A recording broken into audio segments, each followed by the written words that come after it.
Hello and welcome to Knights at the Game Table for the show we call Mana Wars. I'm Kevin and this is REA. REA, what have we got on the show tonight? So tonight we have Berni playing a Mardu Young Pyromancer deck against the very exciting Hardened Scales. Hardened Scales. Yep. Who's going to win? Watch the episode and find out.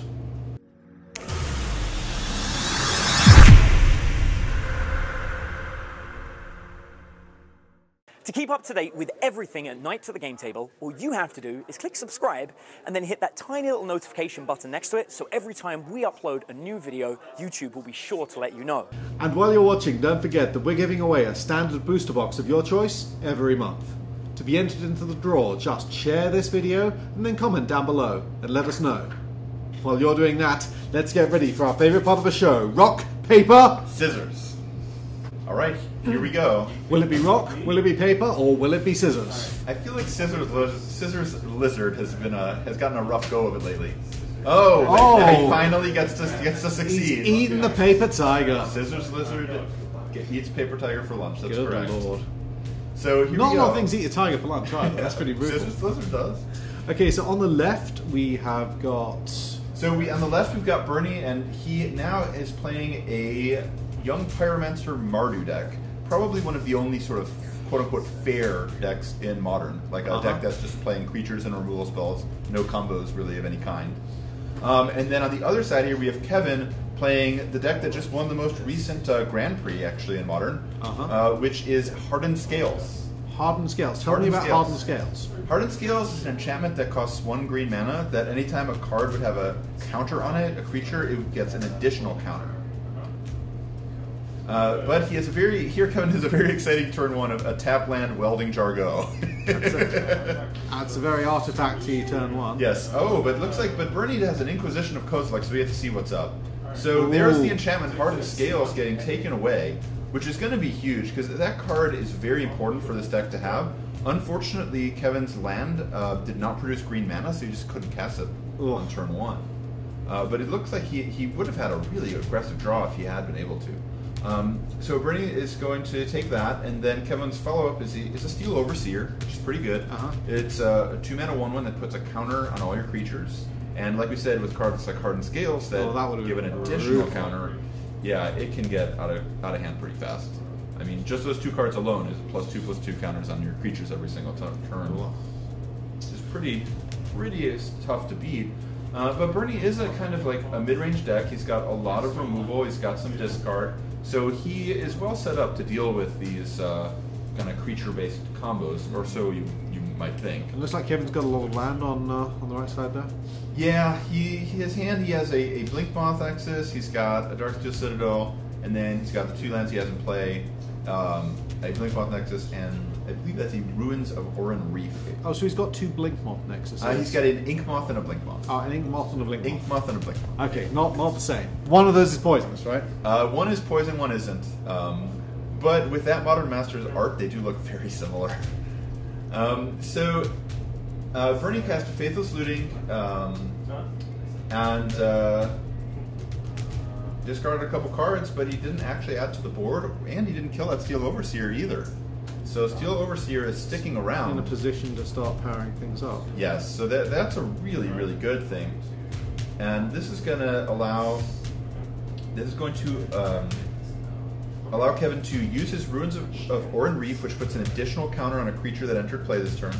And then we're going to also activate Steel Overseer. I suppose he's got also very good. Kevin's got the Welding Jar, so maybe he couldn't have killed the...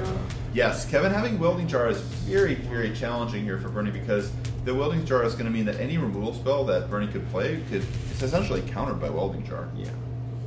So, very nice to have one on sitting as Yeah, and with these double Overseer in play and 2 Nexi or Nexuses or however you pluralize that. Yeah, that's going to start adding up really fast. Those creature lands are going to become very large.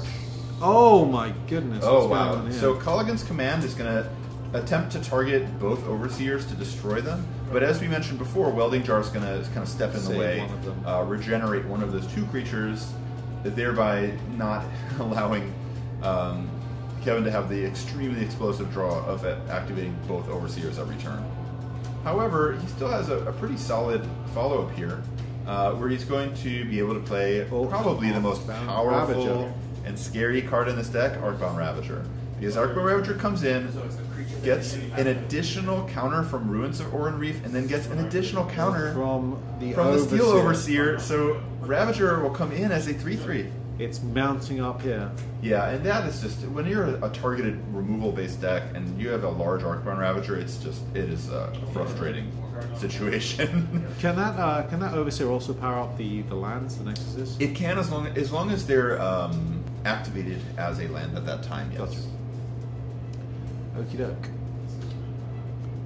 So, considering his options on the left here, yeah, Bernie's thinking about like, okay, what am I going to do about this Arcbound Ravager?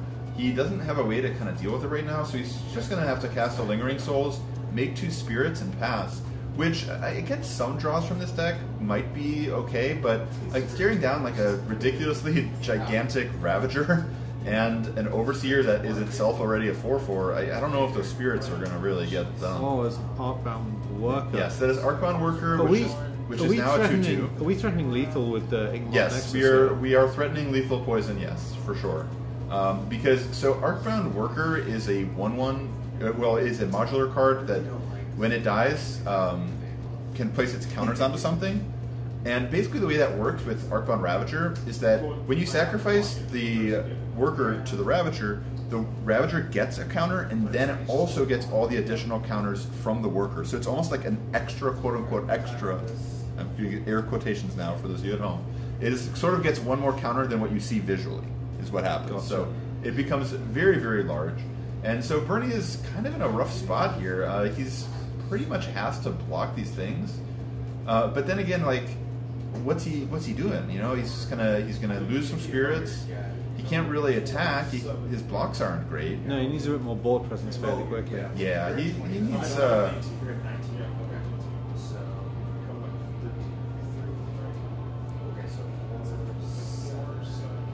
Bit of mathematics going on here. One of the tricky things with this deck is trying to figure out exactly kind of how much damage you actually have. Although I will stick to my general rule of thumb, which is anytime your opponent starts counting, it's not good. It's never good for you.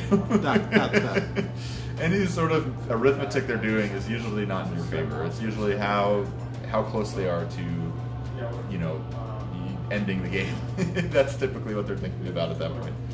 So Berni's going to block.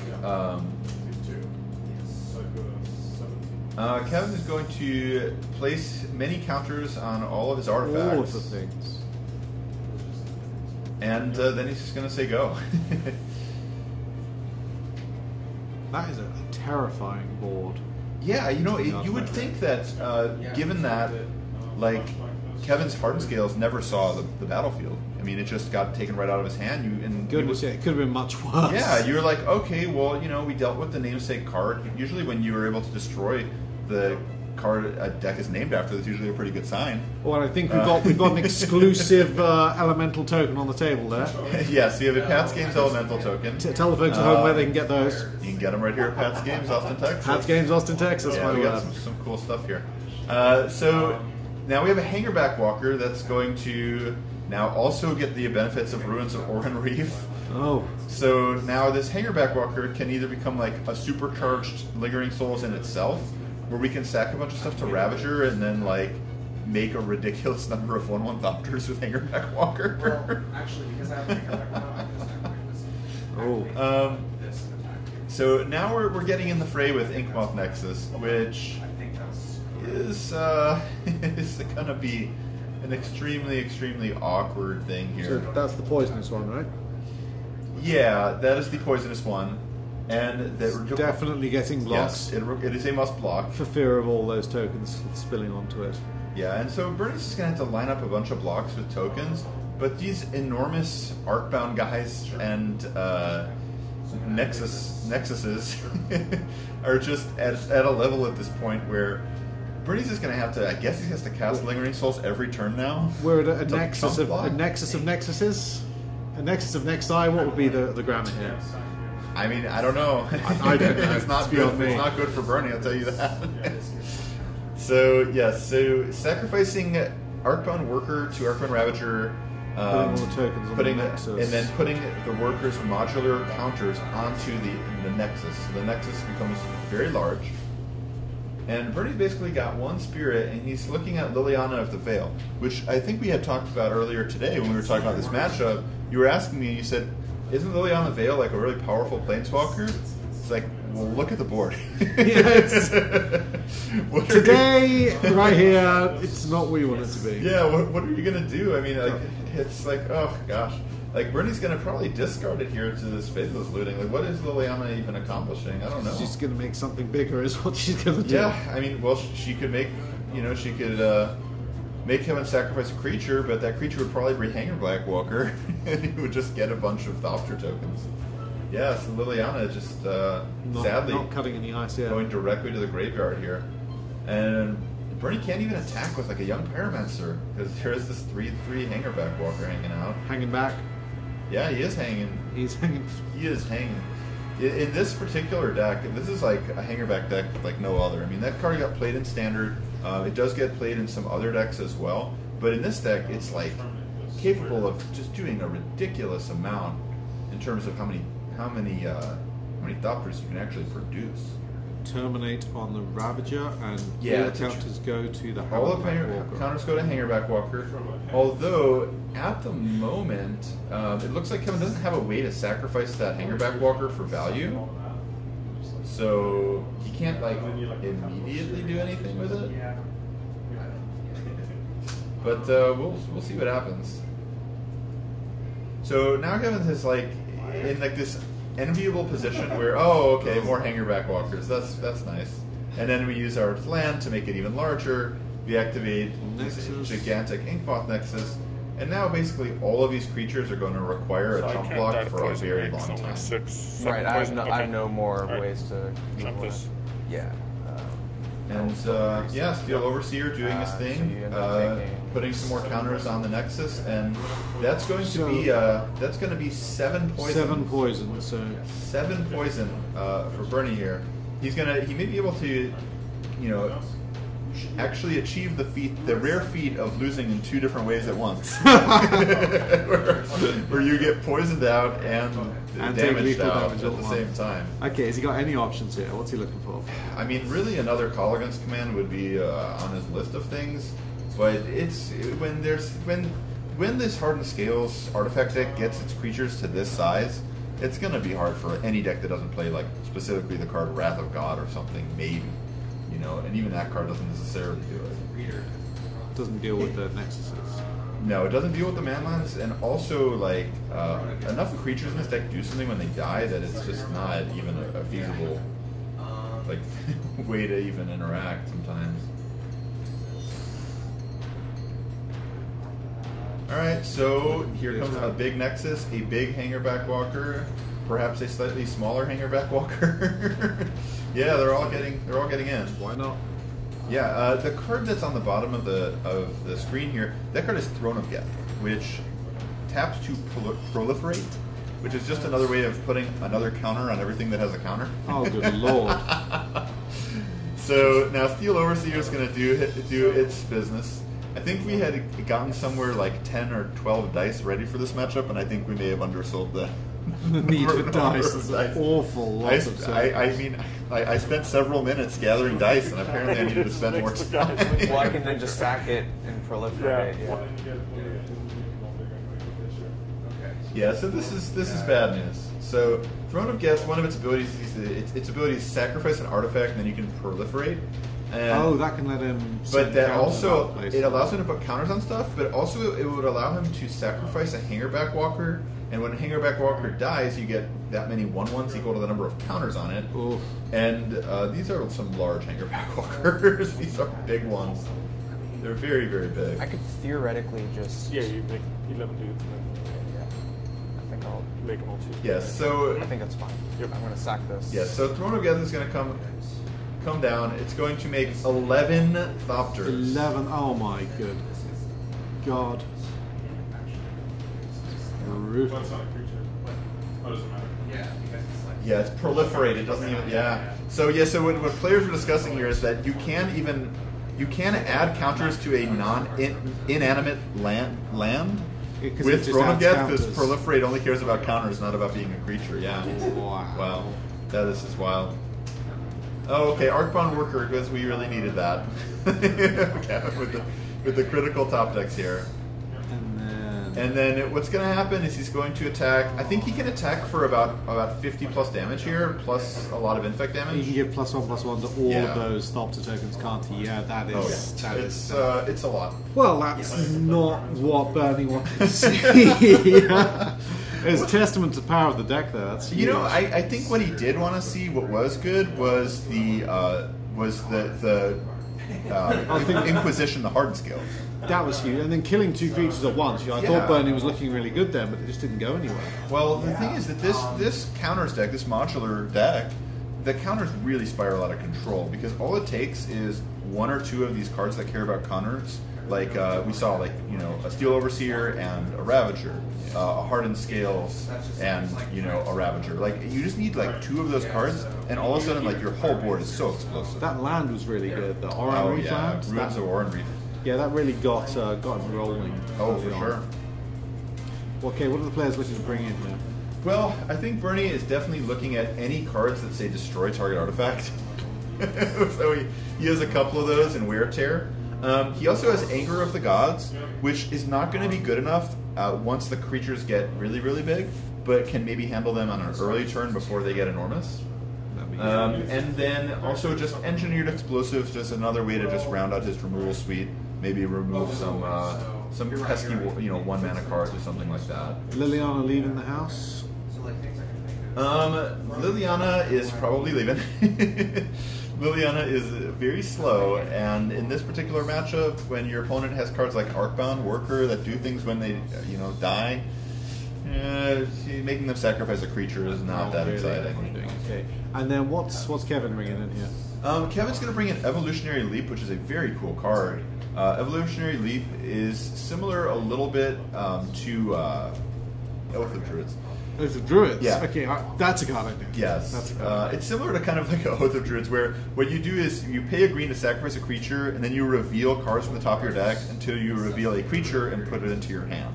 So it basically turns all of your opponent's removal spells, assuming you have a green mana, it turns their spell removal spell into another creature.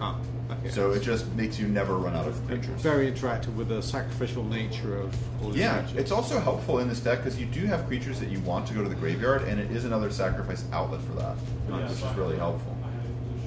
As we saw with the Hangerback Walker at the end of game 1. Yeah, Hangerback Walker is a card that on its own is sort of, it's good, but it's not, like the overpowered card. But when it's combined with cards that add counters to it for free, as well as cards like Arcbound Ravager that can add a ton of counters on it at once, gets out of control. It gets really, really big.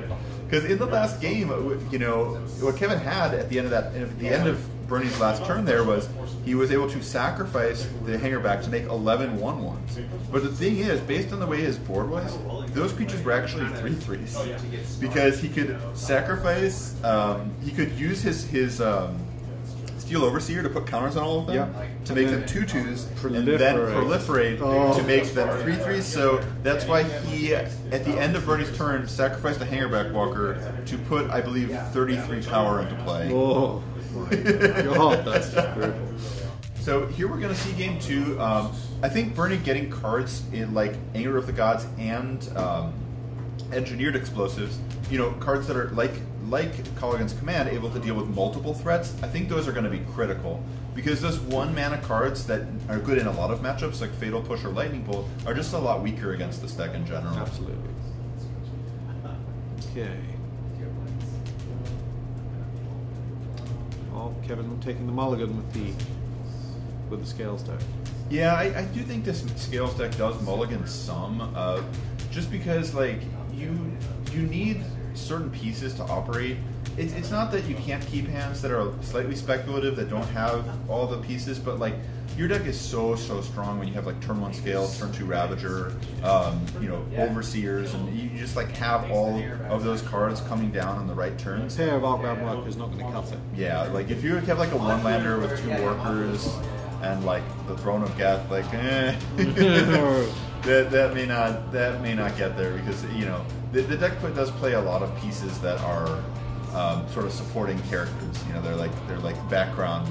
They're extras on the set. You know, like Arcbound Worker is not the leading actor here, but you know he's good, but like he's not what you're looking for. You want him to be involved. You just don't want him to.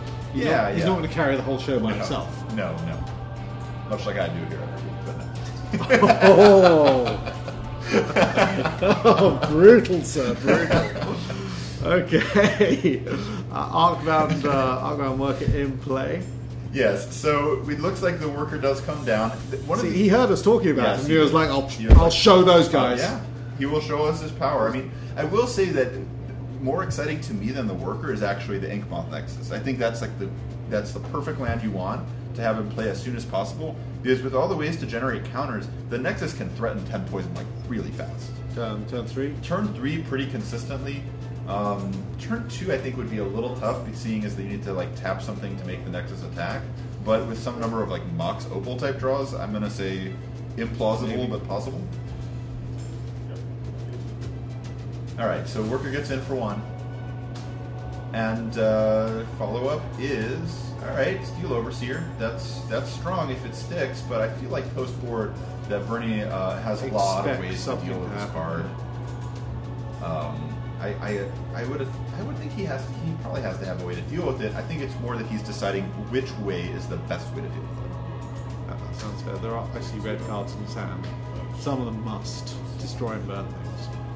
Yeah, I think he has. Oh, even Kevin's fingering me here. Yeah, Kevin's like, all right, these guys are not surviving. I know these creatures are not gonna be in this game anymore. Berni needs to decide how he wants to do it, and the answer is the gods are very angry. Anger of the gods. Anger of the gods. 3 damage to all creatures? 3 damage to creatures, and then it exiles them rather than having them go to the graveyard, which in some draws might matter because cards like the Arcbound Worker, cards like Arcbound Ravager, they have to go to the graveyard to have an effect.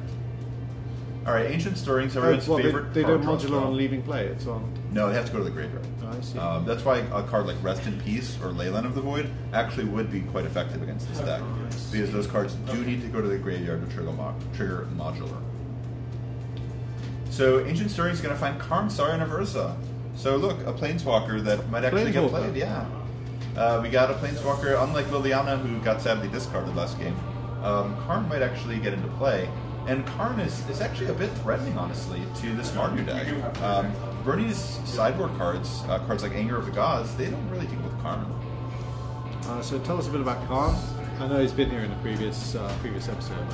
Yeah, so Karn is a 4-mana Planeswalker that can have a minus to make an XX artifact that's the size of all the artifacts you control, which in this deck is gigantic.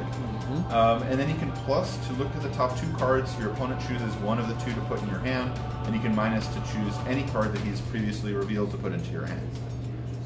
So he is a card that in Standard a lot of decks play just as a value engine, but in Modern, Legacy, and believe it or not even Vintage, the card is played in decks that play many artifacts, because it can pump up some just enormous artifact creatures. Nice. Oh, look, Hardened Scales, Arcbound Ravager. Oh my goodness. This is not the fact or fiction that Berni was looking for, where he has to choose one of these cards to put into his opponent's hand. He's like, two of the best cards in his deck. Oh my gosh, he's like, should I give you a Ravager or a Hardened Scales? Do I have to give you one of these 2? Are you sure I can just give you nothing?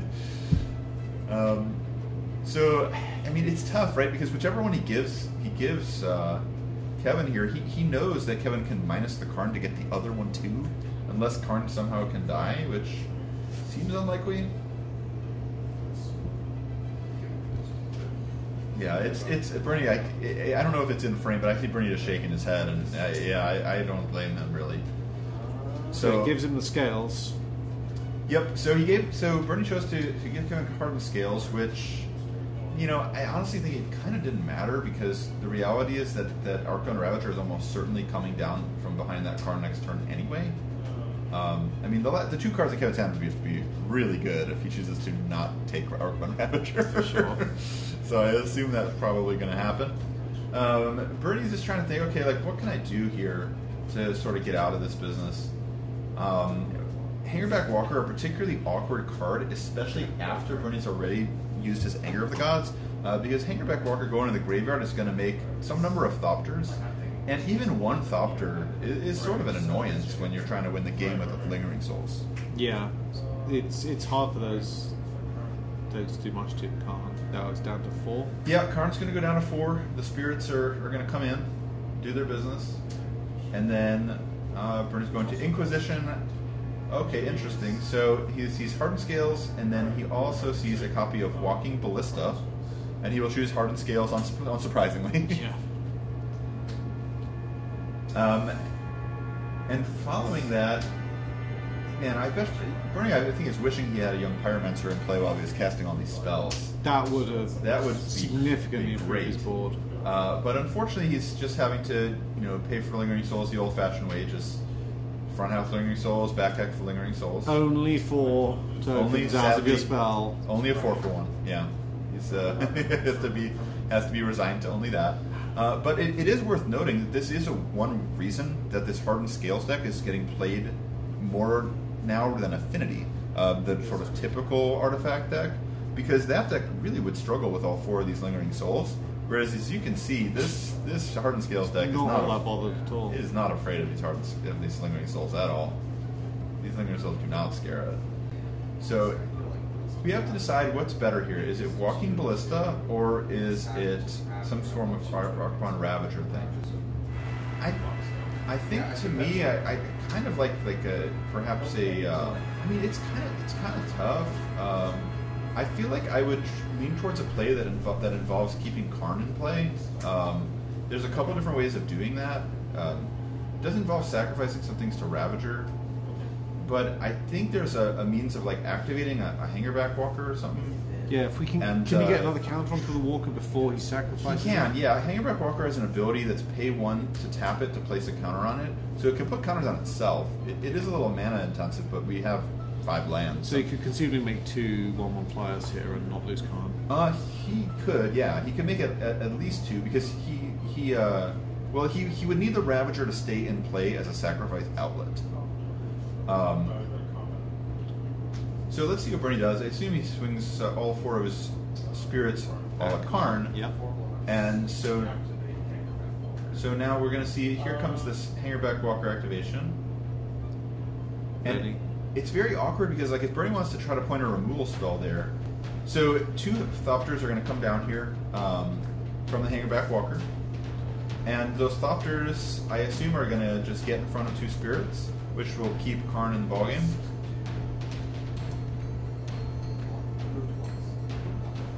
Yeah, so these 2 Hangerback tokens are blocking 2 spirits. I wondered if there was going to be instant before blocking there, but it turns out. Yeah, well, I think that with Berni's deck, I think he always has to be thinking about how to use the cards in his hand most efficiently. And as we know, his deck plays a lot of instant speed removal spells. And with Ravager in play, it's every time that there's some form of combat, you have to start thinking about what you want to do. Yeah, it's all a bit threatening. That Lingering Souls, although not as powerful as it could have been, still, 4 power of flyers. Yeah. Perfectly respectable. That Karn is very, very seriously threatening now, down to only 1 token. Yeah, the Karn is at only 1 loyalty, but Walking Ballista being in play and having access to a bunch of mana means essentially that Kevin can put counters on the Ballista and shoot down Lingering Souls to keep Karn alive. So Karn, even though he is looking a little sickly at the moment, is far from death. Yeah, so there's what 5 or 6 cards in Berni's hand right now. Yeah, Berni's got 5. He's got a grip. I think 5. He's got 5 cards in hand. 4. I do recognize some of them as being cards of the removal spell variety, but Berni just really has to think, what is the best way to deploy these cards? What's the best way to use my removal spells to get the maximum out of them? Because easily, when you play a mid-range deck like this, like the old type of a Jund deck that plays, say, like a Bloodbraid Elf, or any deck really that's played Tarmogoyf in history. Engineered Explosive. Engineered Explosive is his choice for 2. Interesting. And we're going to crack the Engineered Explosives, which...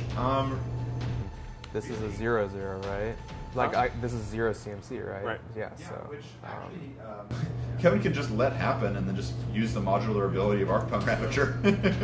So now he has a 3/3 Walking Ballista. And so that, you know, it's very awkward because Berni has to spend 4 mana basically Just to to kill kill a it. Ravager, but then the 2 counters mana. get put somewhere else. Okay, so we're activating Khan here. We've got a choice of.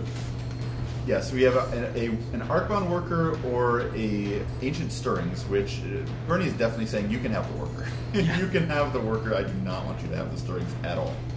Here comes the worker. And here comes the Worker, which by itself isn't great, but what is this last card?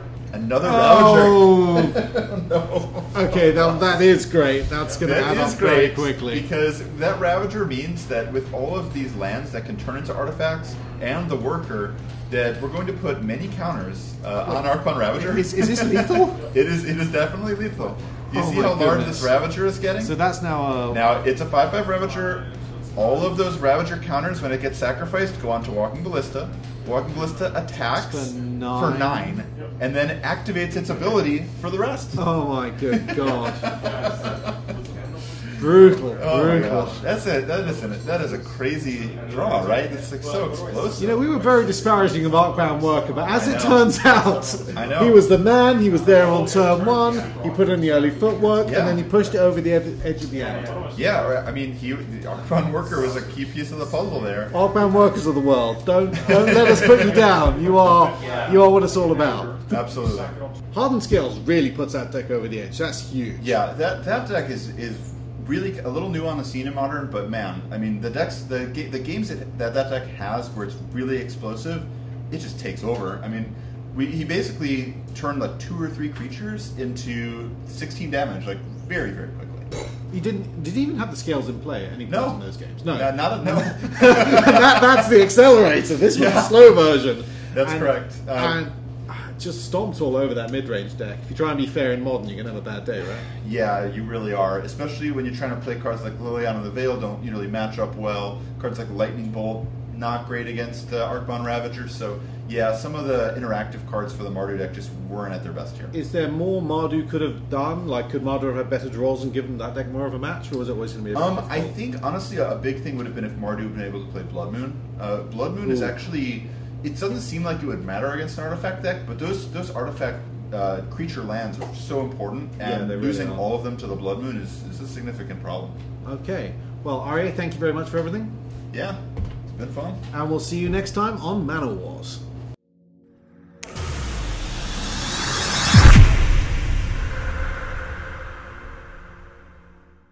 Gotta say, after watching that match, I've got Hardened Scales myself. What's that gonna be?